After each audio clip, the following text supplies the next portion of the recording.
사람이 되더라고요. 이제 심지어는 저쪽 숭실대 기독교대원 이런 데 가보면은 뭐 다 공부할 다 했는데도 닥터인데도 다시 와서 청담하면서 공부하는 분들이 있어요. 이제 어떨 때는 자기 제자한테 배우기도 하고 그런 분들인데 끊임없이 배워야 돼요. 네.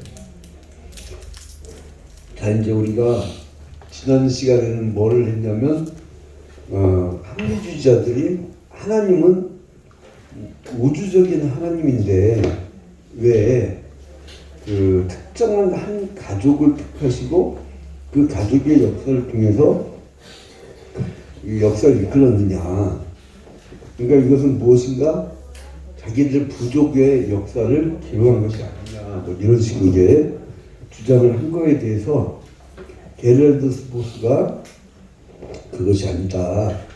그것은 한 가족을 선택해서 나중에는 그것을 통해서 이 계보, 즉 가인 이후에 셋의 계보, 노아 이후에 셈의 계보, 그리고 아브라함이라는 인물을 등장시켜서 그 나중에 다윗의 왕가, 그리고 예수 그리스도, 이런 거대한 밑그림을 그리신 것이다라고 이제 주장을 한 겁니다. 그래서 이제 선택받은 가족으로서 아브라함의 가족이 등장을 하는데, 이제 선택되지 않은 선택된 범주, 즉 아브라함 계보의 선택된 범주에서 그 밖에 있는 인물이 나오는데, 그것이 106쪽에 교재 106쪽에 둘넷 여섯 번째 멜기세덱이라는 사람이 이제 등장을 하지요. 그러니까 이게 아브라함은 하나님을 몰랐어요. 원래 부르심 받을 때. 그러니까 아브라함 이전에 하나님을 알던 사람을 대표하는 인물로 등장한다고 소개를 합니다. 자, 그러면 이 멜기세덱은 도대체 누구냐? 그 하나님과 동일한 용을 사용하죠. 엘륜.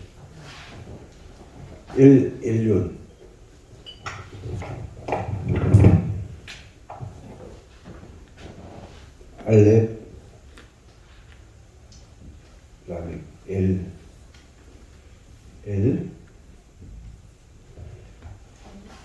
이제 엘륜이라는 뜻인데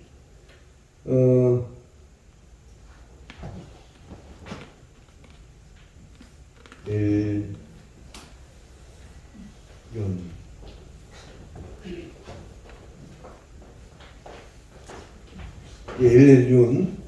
이제 이런 표현을 쓰게 된 거죠. 엘륜. 이제 이 엘륜이라는 그 표현을 쓰는데, 이것은 뭐라고 하냐면 하나님을 자신이 섬기는 하나님과 동일한 표현으로 엘륜을 썼다는 거예요. 그래서 이거는 창세기 14장 18절부터 19절에 보니까 지극히 높으신 하나님으로 인식했다는 거예요. 지극히 높으신 하나님으로. 자, 그래서 아브라함이 이 멜기세덱에게 뭐를 드리게 되죠? 11조. 자, 그러면 여러분 그 11조나 우리가 드리는 예물은 누구에게 드린 거예요? 하나님께 드린 거잖아요. 그러니까 첫 번째로는 이 존재를 엘륜으로, 즉 지극히 높으신 하나님으로 인식을 한 거죠. 인식을. 그리고 여기서 중요한 장면이 뭐냐면, 지난 시간에 이미 말씀드렸지만 순서예요. 순서. 멜기세덱에게 11조를 바쳐서 축복을 받았느냐, 아니면 축복을 받아서 11조를 바쳤느냐. 이거 매우 중요한 문제입니다. 이거 여러분. 그 어떻게 보면 신앙의 그 방향까지도 바꿀 수 있는 건데, 그 뭐야, 멜기세덱에게 축복을 받아요. 축복을 받아요. 그 다음에 축복을 받은 다음에 11조를 드린 거예요. 그러니까 우리는 생각할 때 11조를 많이 바치면 축복받는다라고 생각하는 기복신앙, 그거는 이방 종교의 자세입니다. 여러분이 열심히 믿어서 구원받습니까? 아니요. 하나님의 절대 주권으로 소명, 부르심, 중생, 거듭남, 그리고 회심, 돌이킴, 하나님의 절대 주권으로 부르심을 받았기 때문에 우리가 나중에 믿음이 생긴 거죠. 그래서 수동적이라는 거예요, 수동적이. 여러분, 그때 셈족을 왜 선택했다고 했어요? 그 사람들의 특징이 뭐예요? 수용적이라고 했죠. 피동적이고. 그러니까 심리 계시를 할 때 그것을 듣고 수용하는 그 자세, 그 자세가 갖춰져야 되는 거죠. 이게 너무 지나치게 능동적이거나 자기가 주도하는 어떤 자세를 가지면 이 신앙생활을 할 수가 없어요. 또 우리 기독교에 아주 재밌는 독특한 그런 자세가 나오잖아요. 그게 뭐냐면 겸손이에요. 겸손. 그러니까 우리는 자꾸 불교에서 무소유 그러는데 그거 우리 특허 상품이에요. 우리 기독교의 특허 상품. 응? 근데 그거를 자기들 거라고 자꾸 하는데 그 사람들 거는 무소유가 뭐냐면 그 사람 건 비움이에요. 비움. 그 사람들은 왜냐면 사건문의가 처음 보리스님께서 죽음은 무엇인가 고민했을 때 죽음이 온 이유는 자기가 태어나서 온 거구나. 왜 태어났냐? 엄마 아빠가 욕심이 생겼고 욕망이 들끓어갖고 지들 좋아갖고 난 거다. 그렇게 이제 해석해서 그러면 엄마 아빠가 욕망을 갖지 않았으면 태어나지도 않았고 죽지도 않았다. 그래서 이걸 12연기설이라고 하죠. 12연기설. 그러니까 그것은 뭐냐면 자기들이 비워가지고 해탈하는 그 개념이에요. 그러니까 우리 기독교의 무소유하고는 다릅니다. 우리 기독교의 무소유는 그냥 우리 자체가 하나님 앞에 나를 비우는 거예요. 그래서 우리는 타락했을 때도 전적 타락, 그리고 자기가 자기를 구원할 수 없는 전적 무능, 전적 부패, 이제 이렇게 주장하잖아요. 하나님 앞에서 완전히 나를 하나님의 절대 주권을 인정하고 나를 낮추는 겸손이에요. 그래서 겸손이 있는 거예요. 우리가 무소유가 있는 것이고 이게 그겁니다. 이제 무소유하면 참 즐겁게 살지 않나요? 여러분 옛날에 기억나요? 얼마도 안 가요. 2000년대, 1900년대, 1980년대 초반까지 한 1970년대만 얘기합시다. 70년. 불과 40년 전. 40여 년 전. 여러분 동네에 다니다가 남의 집 들어갈 때 벨 누르거나 아니면 키 번호 누르고 들어갔나요? 아니요. 다 활짝 열려있어요. 활짝. 어떨 때는 안방까지 열려있어요. 안방까지도. 그죠? 네. 그거 왜 활짝 열어놨죠? 가져갈 게 없으니까. 들어와봐야 가져갈. 내 학교 갔다 오면 내 방에 내 친구 녀석들 두세 명이 낮잠 자고 있어요. 미리 와갖고. 그거 왜냐면 없어서 그래요. 없어서. 그거 없으면 참 살기 좋잖아요. 왜 이렇게 살기가 힘들어졌냐면 가져서 그래요. 레위기 24장에 하나님이 토지는 내 것이라 했는데 왜 건방지게 그 집문서, 땅 문서, 등기 권리증을 왜 갖고 있어요? 토지는 내 것이라고 했는데 이 구약시대 때 사람들이 소유를 안 하려고 했어요. 왜냐면 너 땅 가져라 그러면요, 그건 뭐냐면 경작권이에요.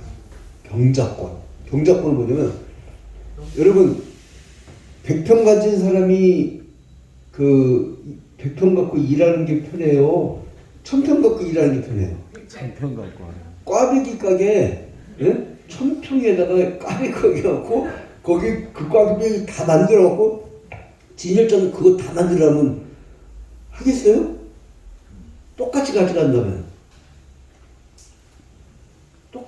안 되는 거예요. 그러니까 옛날에 구약시대 때는 경작권만 매매한 거예요. 경작권.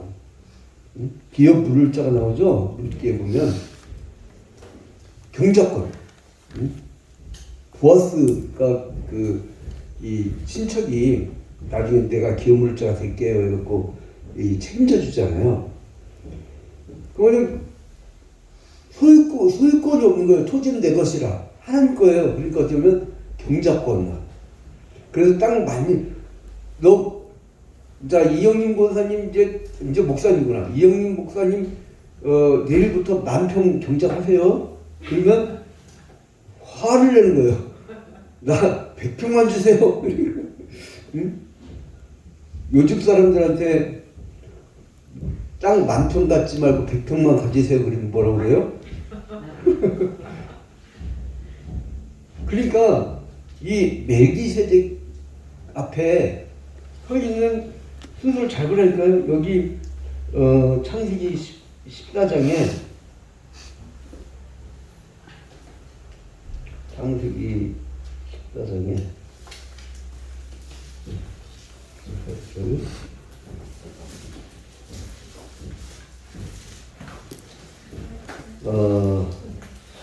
자, 창세기 18장 멜기세덱이 나타나죠? 예? 뭐를 갖고 나와요? 창세기 14장 18절. 떡과 포도주를 가지고 나왔죠.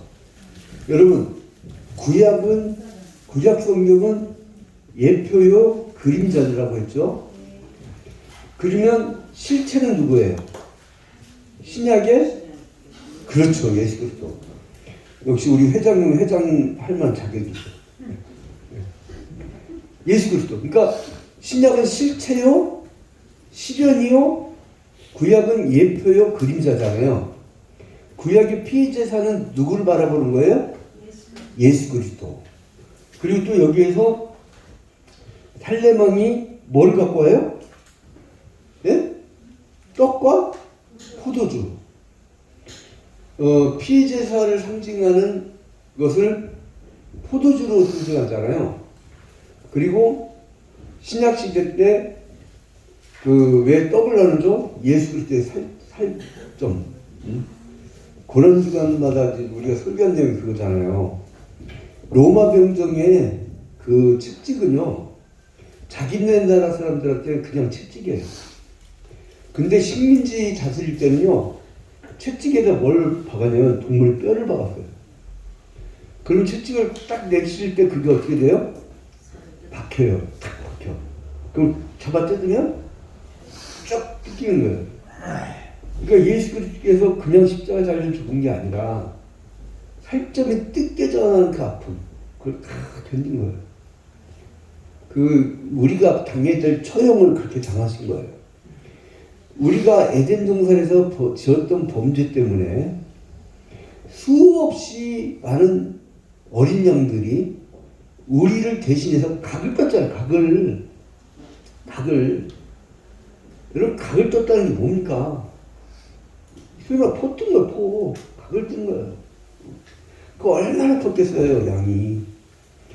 인간의 죄를 사하기 위해서, 그 죄를 전가시키기 위해서, 전가시키기 위해서 그 무수한 양들을 구약시대에 잡아 죽였단 말이에요. 근데 인간의 제사장이 반복적으로 꽤 반복을 해도 죄 문제 해결이 안 되네. 네? 율법도 주고, 율법은 여러분 하나님의 선물입니다. 죄를 깨닫게 하는 게 얼마나 감사합니까? 네? 여러분 죄 짓고 수비생활 한번 해봐요. 저는 제 과거를 좀 말씀드리면 1980년대에 머리 벗겨진 이 통치자께서 수배를 때려 해가지고 도망도 다녀봤어요. 한때 젊을 때. 근데 정말 답이 안 나요. 어디 숨을 데도 없고 이미 일가 친척 집 앞에 다 지키고 있고. 여러분 이게 아무튼간에 죄를 짓잖아요. 그때는 뭐 집회와 시위에 가는 법률 위반 혐의, 국가보안법 보통 이랬어요. 보통 법이 민주운동이 아니에요. 민주운동법이 아니에요. 그냥 뭐 국가보안법 아니면 뭐 집시법 뭐 이런 거였는데 만약에 누가 죄를 짓잖아요. 불안해요 마음. 근데 죄가 없으면 당당합니다. 편합니다. 자 이제 우리가 조금 이제 앞서 나오는데 자 멜기세덱의 순서를 보면 이제 어떤 떡국포도지가 나왔고요. 그 다음에 어떻게 보면 19절 보세요. 그가 아브람에게 축복하여. 여러분 아브람은 지난번 수업했죠. 이름 뜻이 높은 자의 아비죠. 높은 자의 아비. 그러다 나중에 아브라함으로 바뀔 때 히브리어로 이 뜻이 그 모든 자의 아버지, 모든 자의 아버지로 바뀌는 거죠. 그러니까 우리가 예수 믿기 전에 지금 아브라함은요 갈대우르에서 우상 조각을 팔고 먹고 살았던 집안이었어요. 그러니까 부를 만한 자격도 안 되고 그리고 꽈배기 먹으니까 아주 그냥 그 부를 만한 자격도 안 되고 하나님 앞에 의로운 것이 하나도 없어요. 하나도 없어요. 여러분 우리가 구원의 서정 그 9가지 얘기할 때 처음에 구원의 서정 그거 아시죠? 이거 이 강조사고 때 약방의 감초처럼 나온다고 했고 소명, 중생, 거듭남, 그 다음에 회심, 돌이킴, 신앙, 칭의, 수양, 성화, 변인,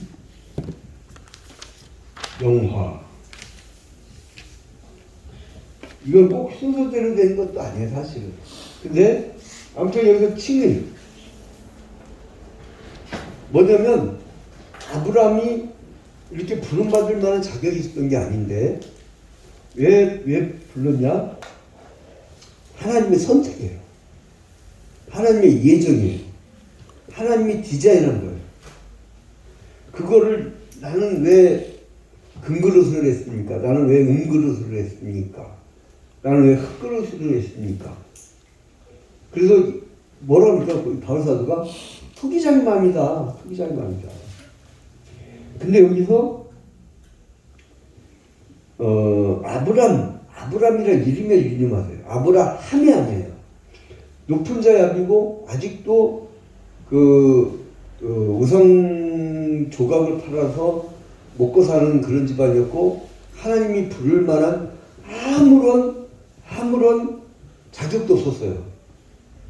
정말 무지몽매하고 이 신의 세계에 대해서 이해가 전혀 없고, 응? 그러니까 잡신만 생겼던 사람이죠. 그런 아브라함이에요, 아브라함. 그런데 19절에 뭘 알고 있어요, 지금? 창세기 14장 19절에서 그가 아브라함에게 축복을 하죠, 축복. 이게 무슨 일이에요, 이게? 응? 하나님이 그 우상을 제일 싫어하시는데 이게 무슨 일일까? 그러니까 이거 뭐냐면 칭의는 의롭다고 불러주시는 거예요. 동네에서 막 놀고 있는데 최장욱이라는 어린이하고 배순애라고 하는 그 아이들이 막 놀고 있다가 제가 갖고 이제 골목대장 배순애 그 아이한테 아이고 너 참 착하다고 제가 머리를 쓰다듬어 줬어요. 걔가 진짜 착해요? 예? 그리고 또 착하다고 제가 해주면 얘가 또 착해지는 건가요? 마음속이? 아니죠. 속으로는 별로 안 착해. 속으로는 별로 안 착해. 근데 착하다고 해주는 거예요. 근데 그거를 법적으로 원죄를 갖고 살던 죄인을 너는 이제부터 원죄가 없어. 너는 이제부터 의인이야라고 법적으로 법정적 선언을 한 거예요. 법정적 선언.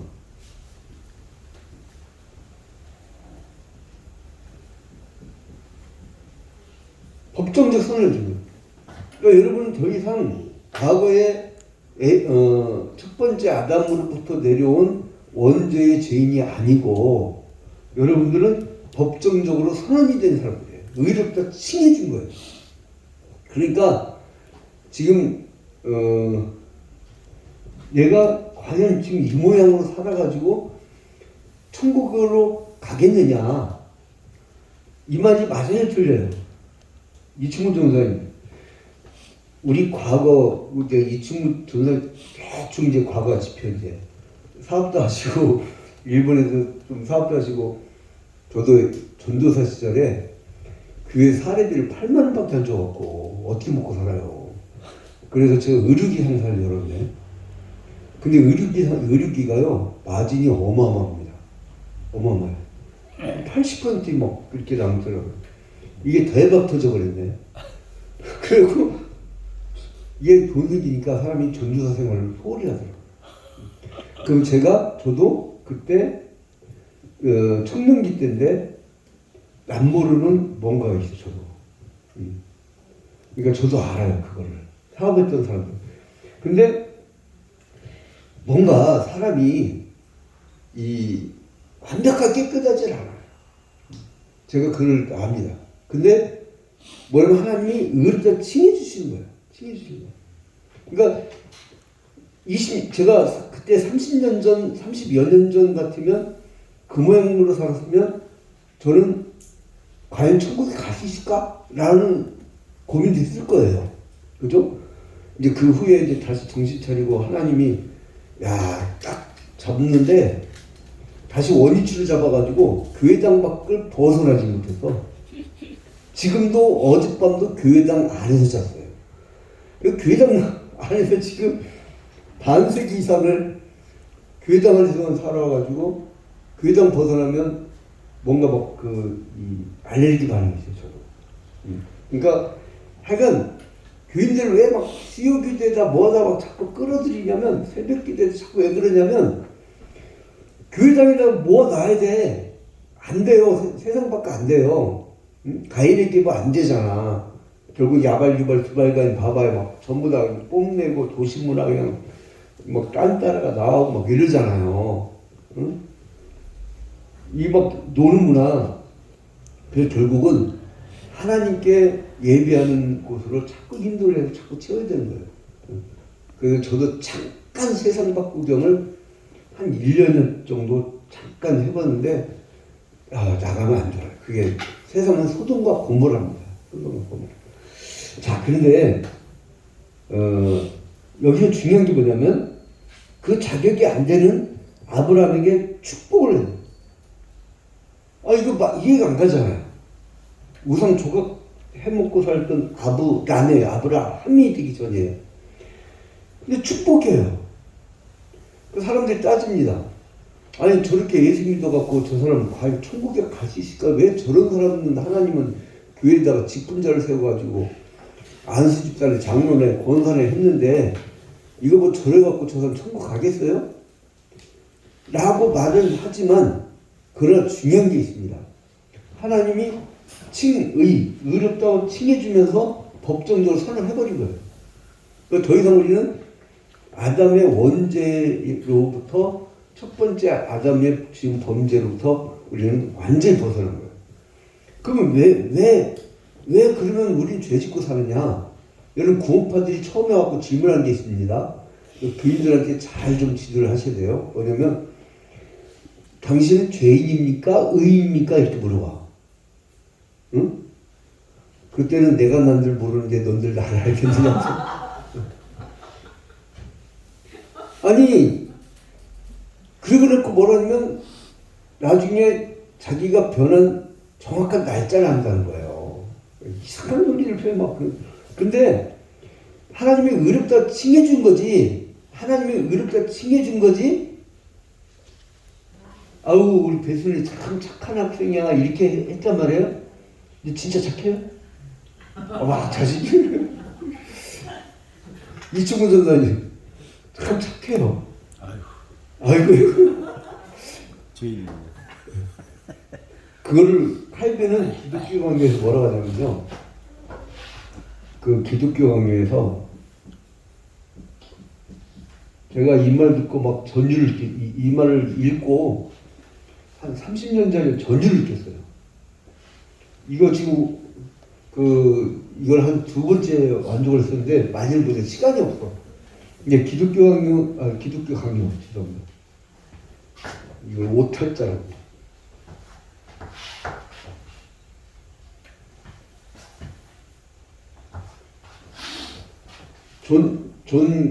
잔 칼빈이 기독교 강에서 존 칼빈이 뭐라고 하냐면은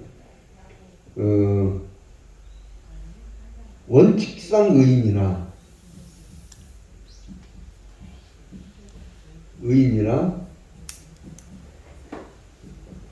그러니까 하나님의 법정적으로 너는 의롭다라고 칭해준 거예요.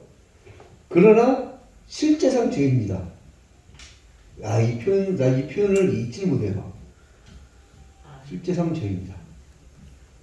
이게 신학적 대가들은 참 이 분석력이 뛰어납니다.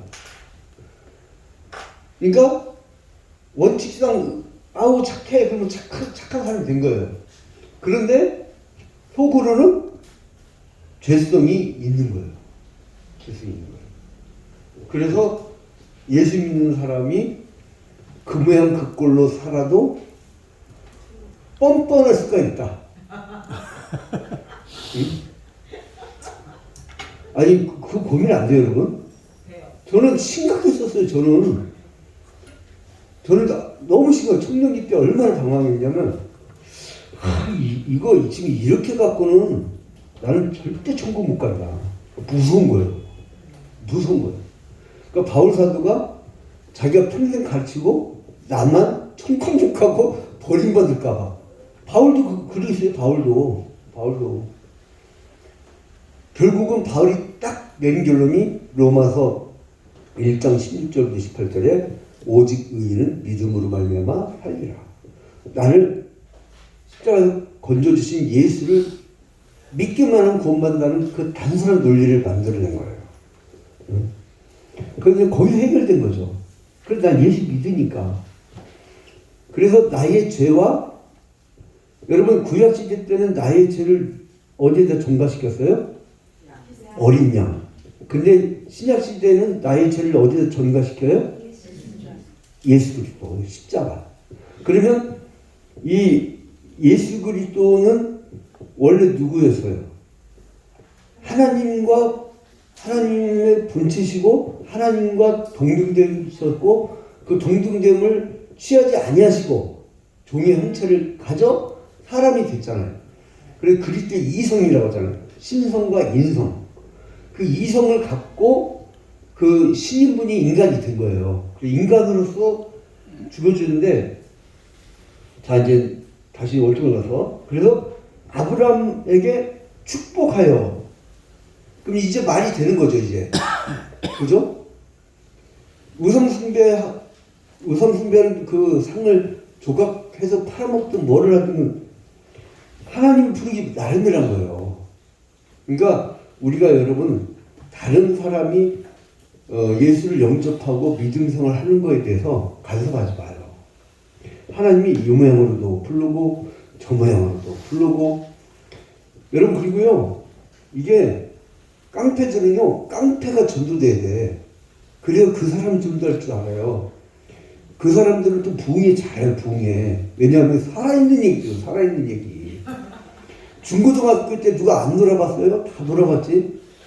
후크 장갑하면 후크 확 풀고 다니고 막 모자도 그냥 찐빵을 만들고 확 눌러쓰고 막 껌짝짝 씻고 그냥 걸어다닐 때 가방 이렇게 안 메고 그냥 딱 둘러매고서 별품을 다 잡고 옛날에는 나팔바지라고 그 애들이 학교 밖에 나가면 얼른 갈아입어. 그래가지고 골목 가서 갈아입고 나팔바지 입고 다니면서 대학생이 쳐가고 막 별짓 하고 그랬잖아요. 또 특히 키 큰 아이들이 그랬어요. 자, 근데 아브라함에게 축복하여 이르되 자, 중요한 게 뭐냐면 이후에 아브라함이 막 갑자기 변화가 일어나요. 이 아브라함이 나중에는 11조를 줘요. 11조. 그러니까 여러분 순서가 어떻게 되냐면 축복을 받았으니까 11조를 바치는 거예요. 여러분이 11조를 많이 드려서 축복받는다고 착각은 빨리 버리는 거예요. 말라기 3장 10절의 말씀은 그 예수 탄생 전에 그동안 포로로부터 끌려갔다가 돌아와서 이 사람들이 성복구도 느리고 이 사람들이 정신 못 차리니까 이제 뭐라고 하냐면은 이 사람들이 뭐라고 하냐면은 포로 끌려갔다 와서 정신 차리라고 학계에서 너희 집은 빠른데 왜 주님의 저는 복과 느리냐고 막 지적하는 그런 거죠. 그러니까 아브라함이 축복을 받았기 때문에 11조라는 것이고 11조를 많이 해서 축복받는 것은 아니다. 그래서 기복신앙의 순서하고는 우리하고는 좀 달라요. 그러니까 이게 세상 사람들이 이해가 안 가는 거야 이런 것도. 왜냐면 세상 사람들은 업을 많이 쌓아야 극락왕생하는 거거든. 세상 종교는. 근데 그게 아니에요. 우리는 업이 없어도 돼. 업이 없어도 돼요. 그러니까 오죽 했으면 이런 표현까지 합니다. 초대 교부들이 우리는 단지 절대 주권을 가진 하나님의 은혜에 대해서 그냥 감사하는 반응을 일으키는 게 그게 신앙 고백이고 그게 신앙생활이다. 감사만 해라. 감사만. 그렇게 얘기를 합니다. 자, 그 다음에 이제 그 다음에는 이 아브라함에게 하나님이 이제 축복을 주시기 시작하는데 땅의 모든 족속이 그 안에서 즉 인힘 복을 받을 것이라는 약속을 하게 되죠. 그리고 어떤 약속을 하냐면 세 가지를 주는데 창세기 12장 2절부터에 나오는 문맥에서 보면 이제 12장과 15장하고 축복이 이 범위가 약간 달라져요. 창세기 12장에서는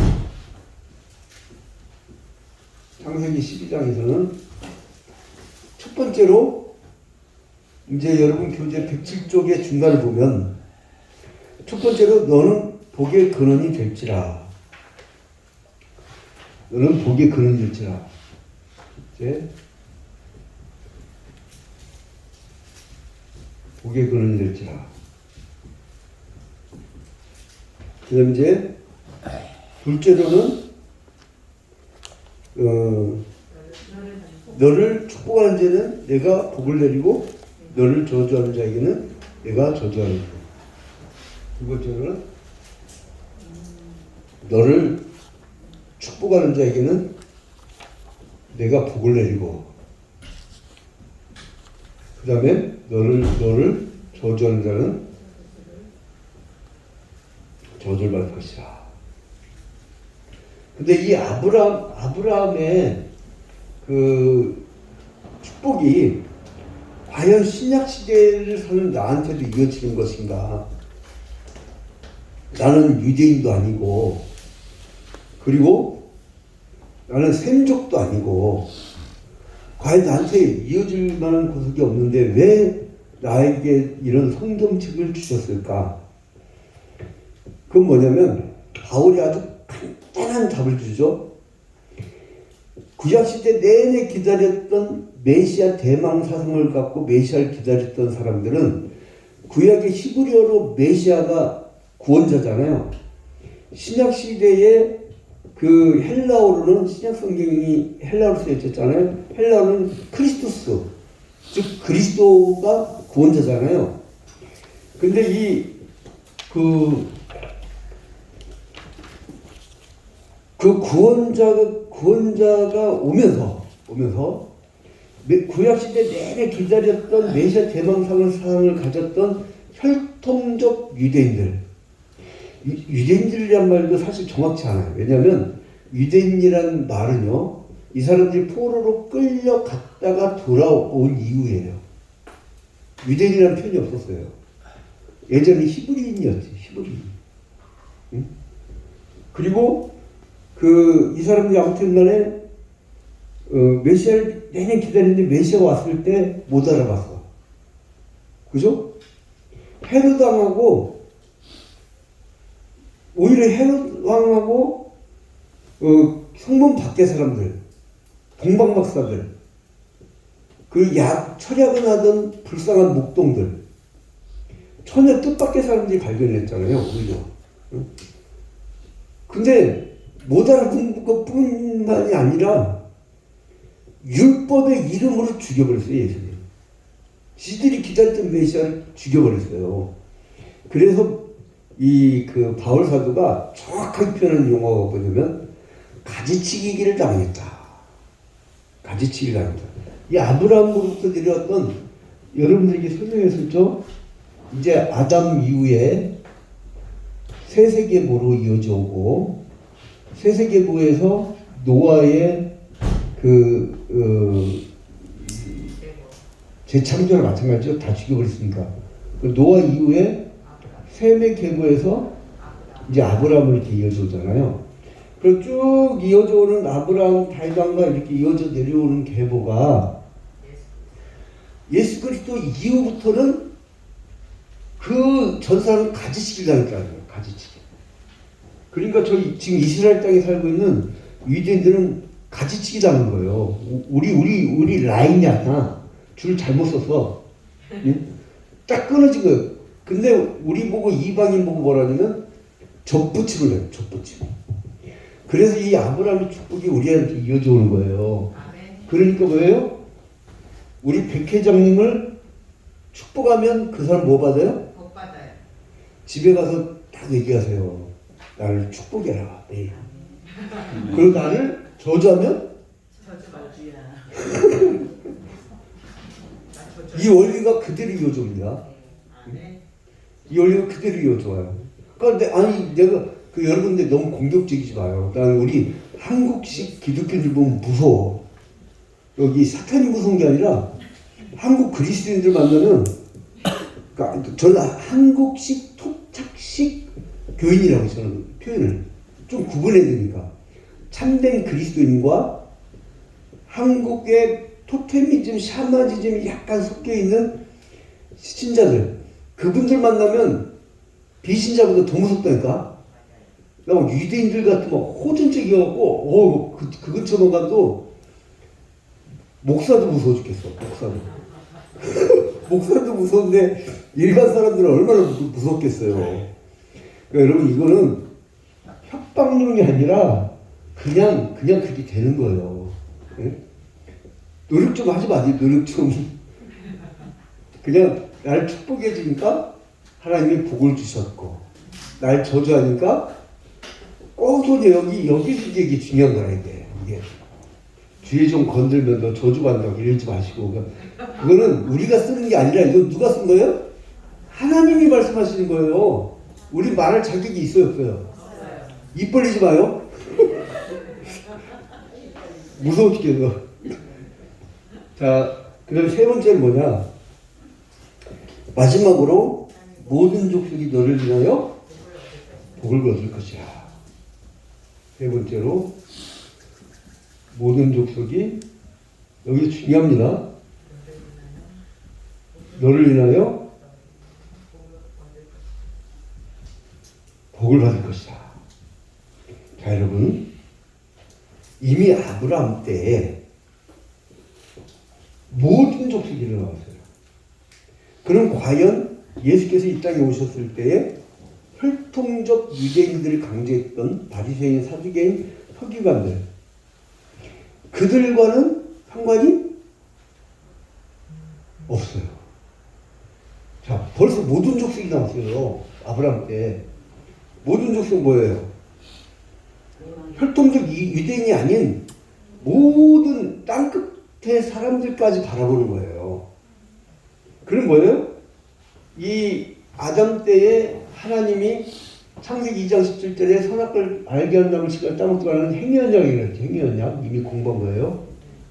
행위언약인데, 그러면 신약 시대만 은혜 언약이냐? 아니라는 거예요.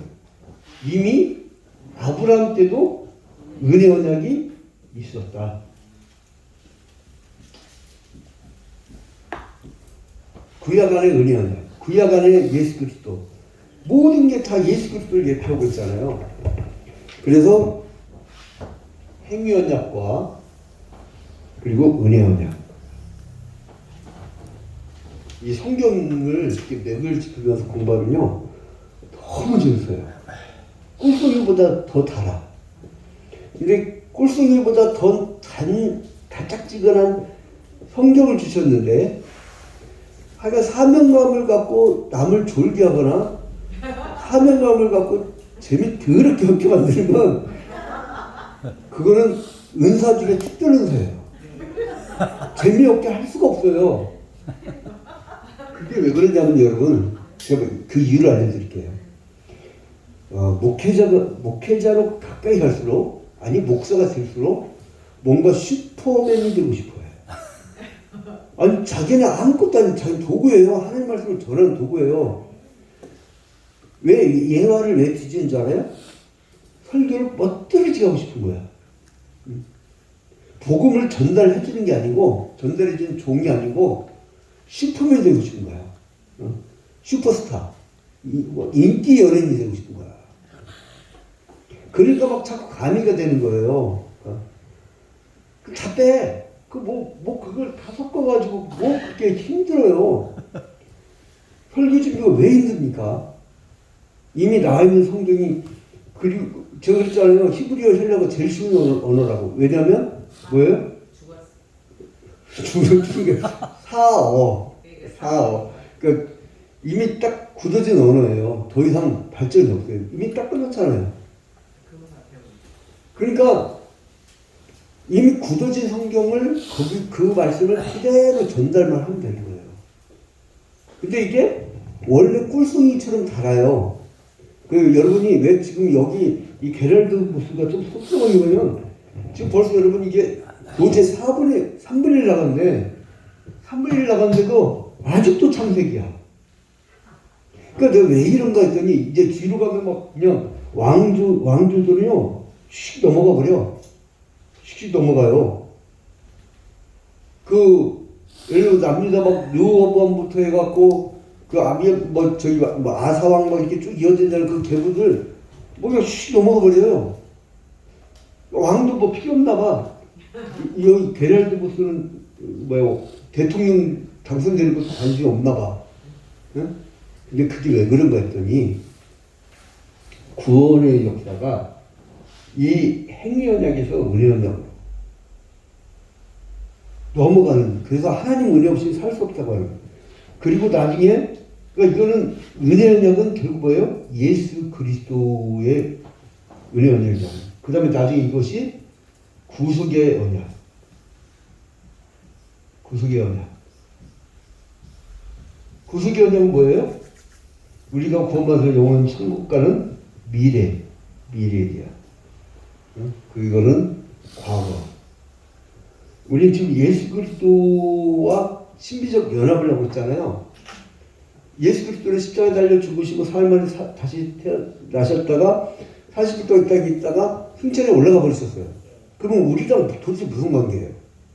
보좌 우편에서 우리와 예수 그리스도의 영이 약속된 보혜사, 그 약속된 진리의 영, 진리의 말씀의 영, 그분이 지금 말씀을 통해서, 성경 말씀을 통해서 우리를 인도해 주신 거예요. 그래서 예수 그리스도의 영이 우리와 신비적 연합을 하고 있다는 거예요. 이 신비적 연합이라는 말 되게 중요합니다, 여러분. 신비적 연합. 그래서 두세 사람 있는 곳에 함께 하신다고 했고, 우리 곁에 서서 근심하며 기도해 주신다는 거고, 신비적 연합인 거예요. 우리가 영접하는 순간 한 번 오신 예수는 떠나지 않아요. 예수 그리스도의 영, 성령 떠나지 않아요. 내주합니다. 그래서 김기동이 왜 이단이냐? 귀신이 들어왔다가 성령이 들어왔다가 이딴 짓을 해요. 그래서 집에 있는 그 자기장에 새하고 인형과 다 찍혔었어요 옛날에는. 왜냐면 거기에 귀신이 들어왔다 나왔다 한다는 거예요. 그리고 여러분 생각해 보세요. 줄다리기 할 때 이게 비슷한 사람끼리 줄다리기 하는 거지. 이만기하고 유치원생하고 줄다리기 하면 그 줄다리 게임이 아니잖아요. 그럼 귀신이 들어왔다가 성령이 들어왔다가 성령이 나갔다가 귀신이 들어왔다가 이제 하면 파워를 어떻게 보는 거야 지금? 비슷하게 보는 거예요. 이건 2단 정도가 아니라 2교제가 아니에요. 2교. 그게 샤머니즘 토케미즘에서 온 거예요. 무당 막 곧달 때 뭐 이렇게 신들린 것처럼. 그 신들리면 안 됩니다. 여러분 이게 정신 차리라고 그 우리 이미 교제 첫 번째 할 때 그랬잖아요. 정신 차린다고 정신 차린다고. 정신 똑바로 차리고 되더라고. 하나님이 주신 좋은 선물 갖고. 그래서 이 이단일수록요 사람의 이성을 마비시킵니다. 저희 이단 빠진 사람들 제가 세상에 천안에 있는 뭐 큰 게 총여전도회장이 신천지 빠졌는데 그걸 상담한다고 우리 한 그때 4년 전인가 천안까지 갔어요. 상담을 해주는데 누가 긴급히 초청을 하고 안 돼. 야 이거 완전히 딱 굳어져 매뉴얼이 딱 돼 있어요 이미.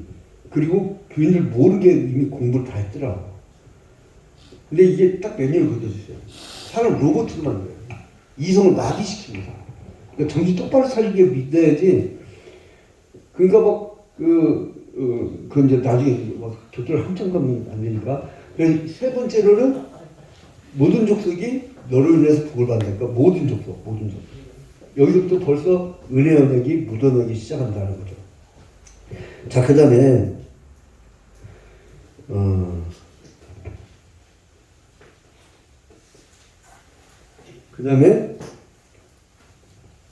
다음 넘어가서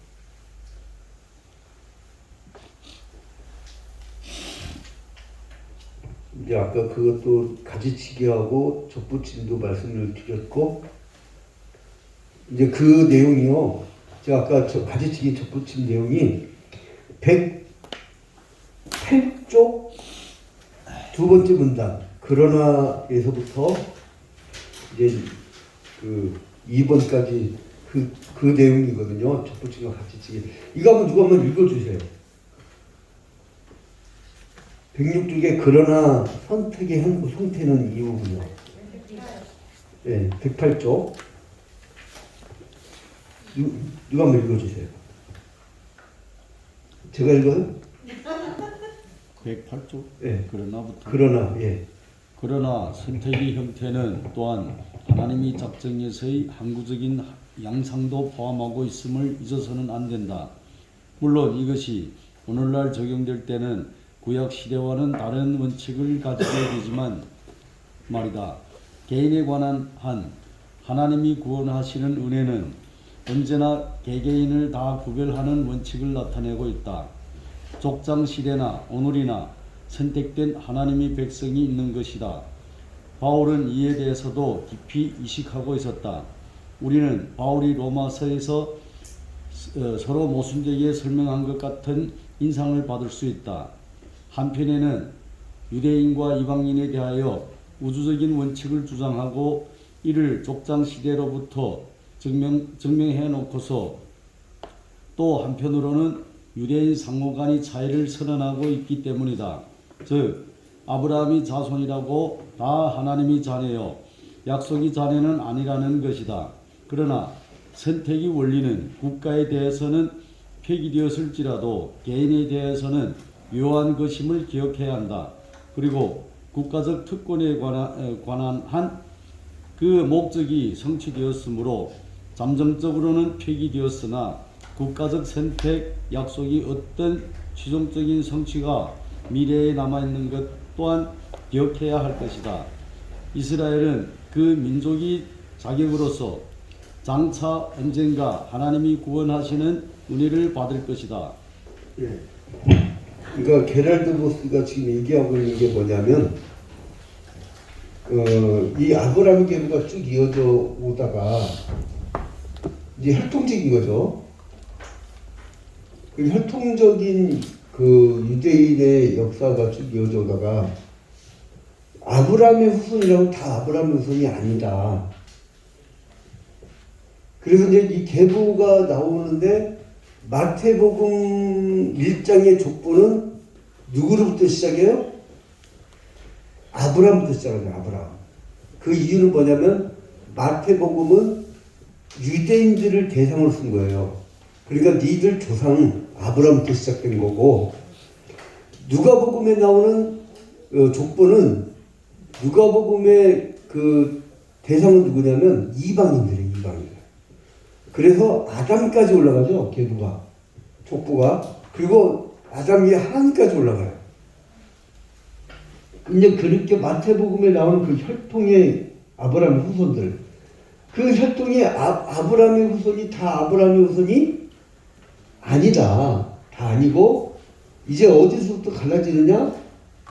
예수 그리스도를 인정하는 사람 유대인이면 그 사람들은 계속 이어져 가는 거고, 아니 여기서 딱 가지치기 해버렸다. 다르다. 그리고 이방인도 이제는 이방인도 예수의 이름으로 이방인도 이 안에 계보를 들을 수 있다. 이원이다. 그래서 로마서에서 어떻게 표현하냐면 로마서 9장 6절에 그러나 하나님의 말씀이 폐하여진 것 같지 않도다. 이스라엘에게서 난 그들이 다 이스라엘이 아니요. 또 로마서 9장 7절에 또한 아브라함의 씨가 다 그의 자녀가 아니라 오직 이삭으로부터 나는 자라야 내 씨라 불리리라 하셨으니 곧 육신의 자녀가 하나님의 자녀가 아니요. 지금 혈통주 유대인도 얘기합니다. 오직 약속의 자녀가 씨로 여기심을 받는다. 마치 자격이 없던 아브라함을 하나님이 불러서 선택하시고 사용하신 것처럼 하나님이 미리 예정하시고 디자인하고 계획하신 그 사람들. 이번 작년 신입생들은 못 들은 얘기인데, 그러니까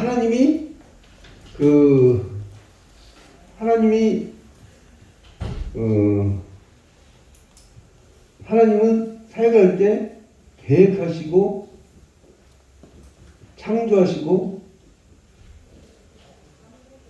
섭리를 하셨는데, 이제 이 하나님의 계획 가운데 예정이지, 예정. 그리고 작정이 있고, 예정은 사람을 향한 구원의 계획이고, 작정은 전 우주적인 하나님의 큰 그림, 그런 역사의 흐름, 이제 요것으로 쭉 이어져 가는 거죠. 그런데 여기에서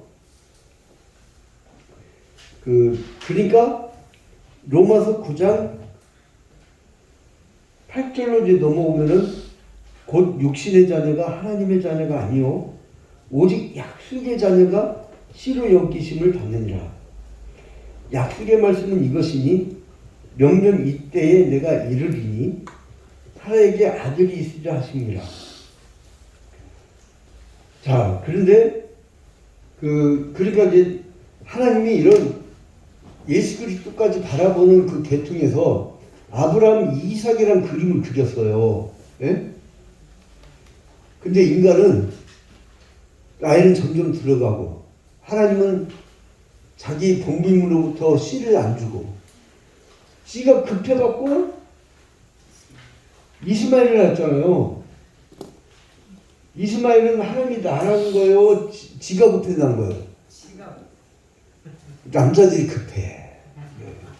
남자들이 급해요. 응? 남자들이 급해요.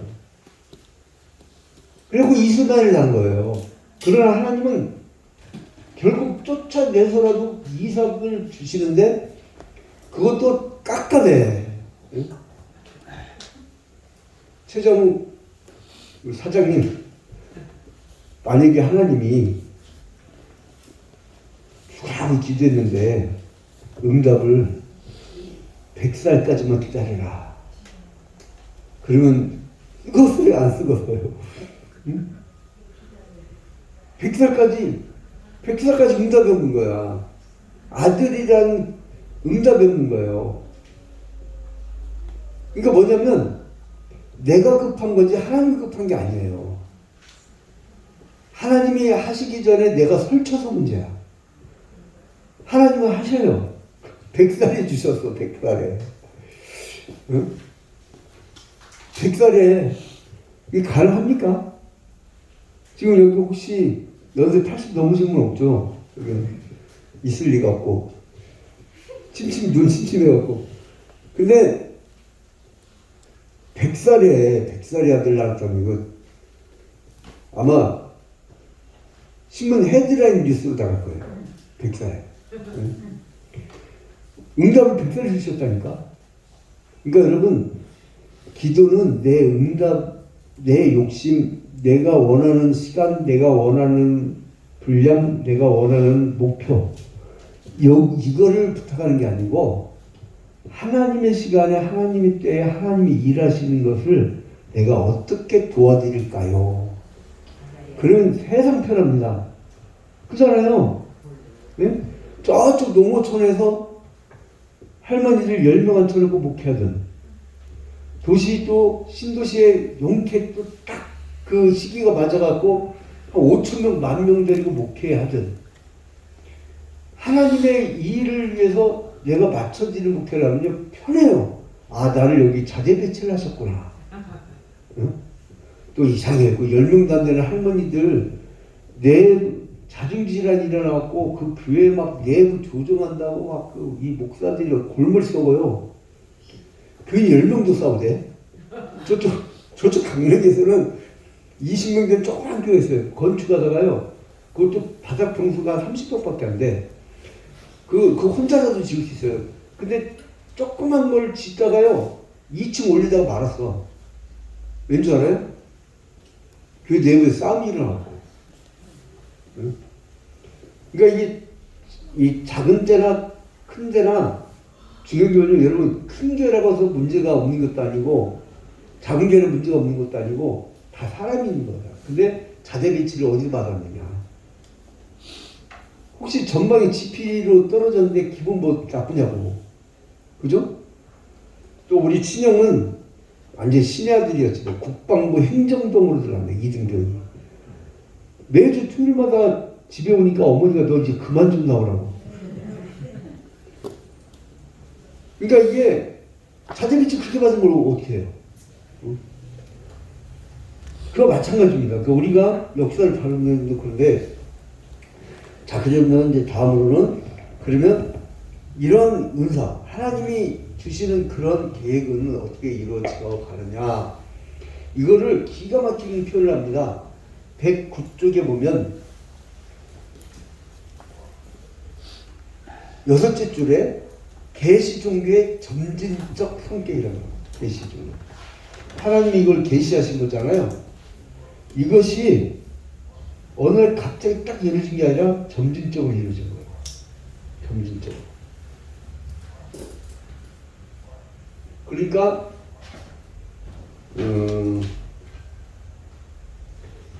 하나님은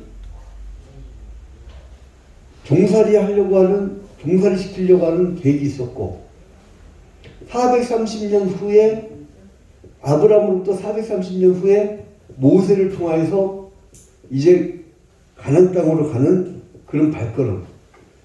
그러면 봐봐요. 430년 후에 출애굽을 할 때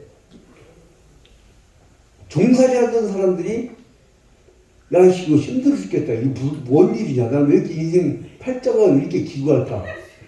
그 순간은 그렇게 보였단 말이에요. 그 순간은. 그 사람들은 그렇게 생각했을 거란 말이에요. 해석을. 그런데 그거는 창세기 15장에서 이미 하나님이 너희의 후손이 이방에 객이되어 4대 만에 돌아오리라 430년 동안 종살이 하다가 돌아오리라고 하는 하나님의 언약의 시련이었어요. 그러니까 요셉이 팔려갈 때도 참 직업도 더럽죠. 형제들이 인신매매로 팔아버렸어요. 여러분들은 참 요셉에 비하면 축복받은 사람이에요. 혹시 여기 형제자매들이 여러분들을 인신매매해서 팔아버린 사람이 있습니까? 요셉은 그랬던 사람이라니까요. 그러면 요셉이 저주받은 거예요?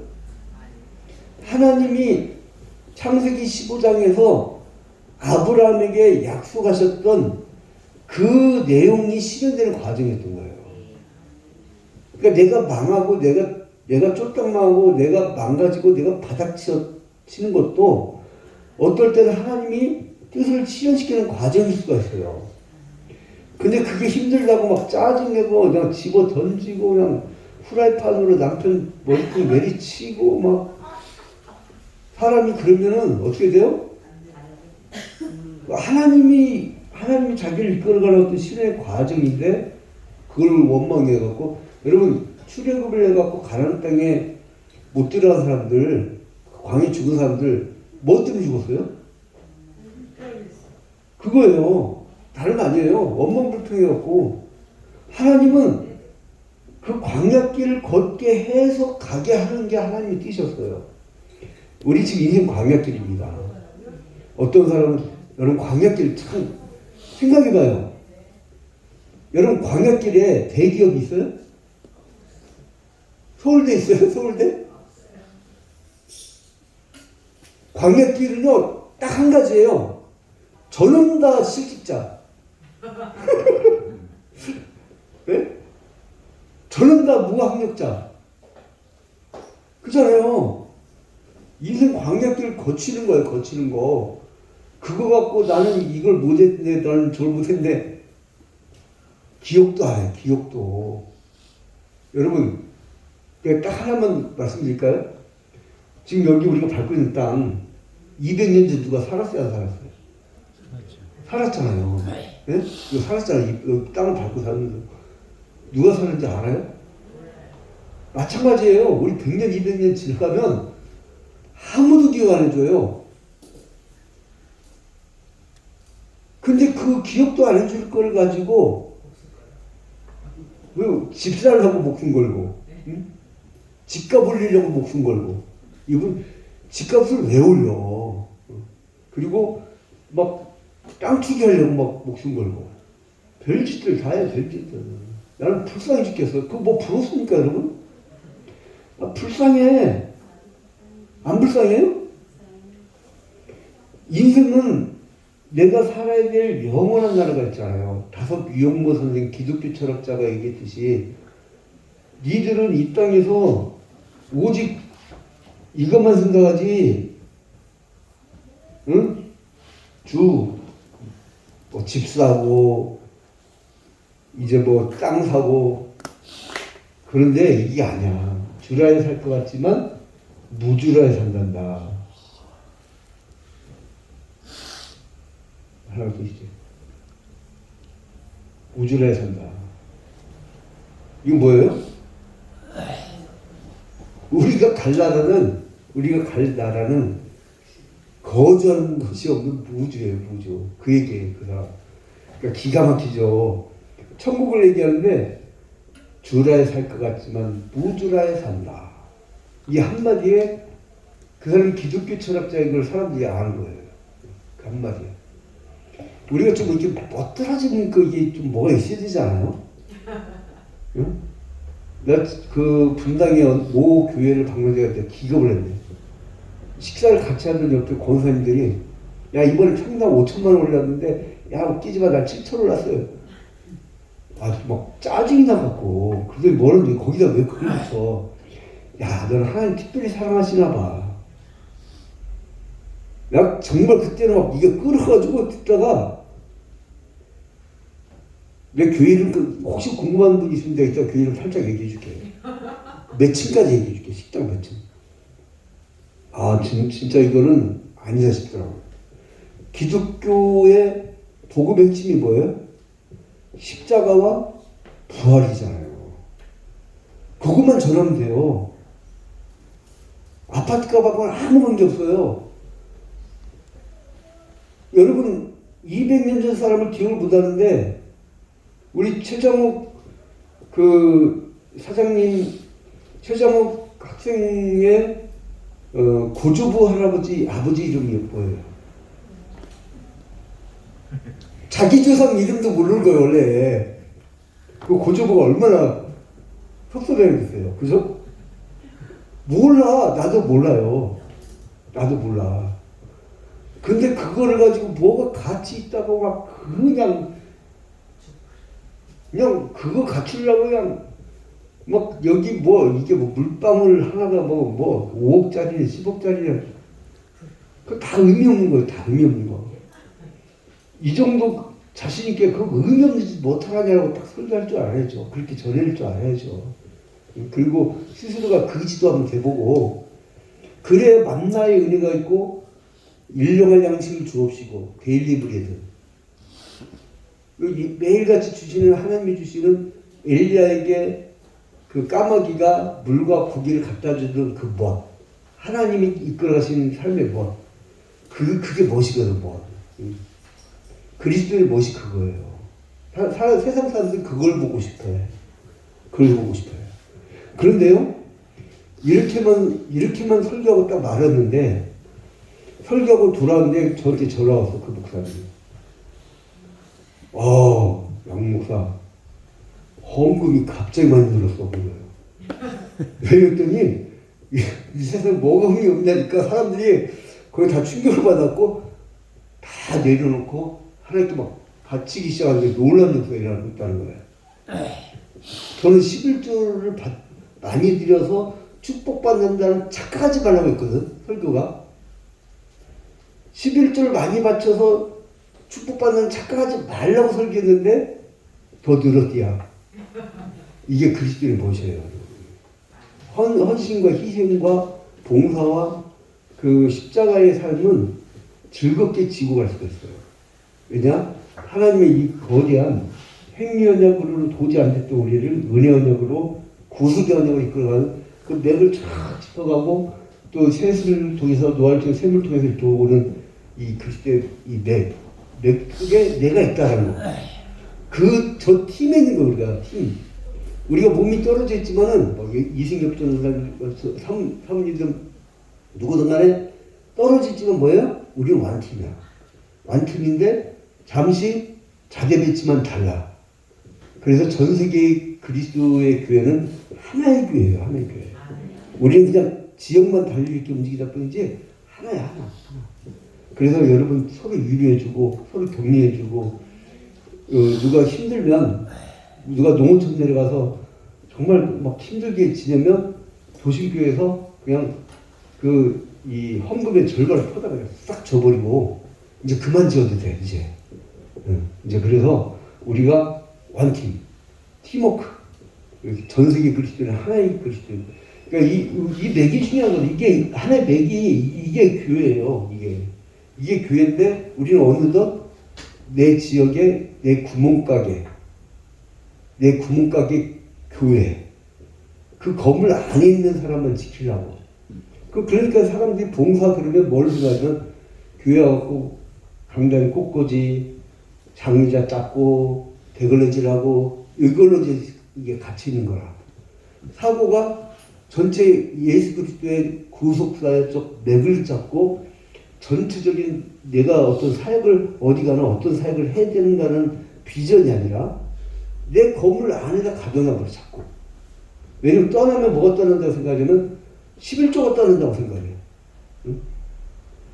그게 아니에요. 그래서 여러분 이제 아브라함으로부터 내려온 이 축복이 여러분에게 이어진다는 사실을 깨닫고 이제 여기서 마치겠습니다. 더 이상 길게 하면 김혜수도 국장님께 큰일 납니다. 여기까지. 잠시 기도합니다. 참 좋으신 하나님 아버지 주님께 영광과 찬양을 돌려드립니다. 우리가 에덴 동산에서 행위 언약을 어기는 바람에 원죄를 안고 죽어져야 되지만 예수 그리스도께서 우리를 대신하여서 죽고 우리의 죄가 예수께 전가되고 예수의 의가 우리에게 전가되어서 예수의 의와 우리의 죄가 맞교환하여 이렇게 거룩한 백성을 살게 하시 너무나 감사합니다. 이 축복을 만끽하며 감사하며 살아나갈 수 있도록 역사하여 주시옵소서. 모든 것은 주님께 하리옵고 예수 그리스도의 이름으로 기도합니다. 네. 수고하셨습니다.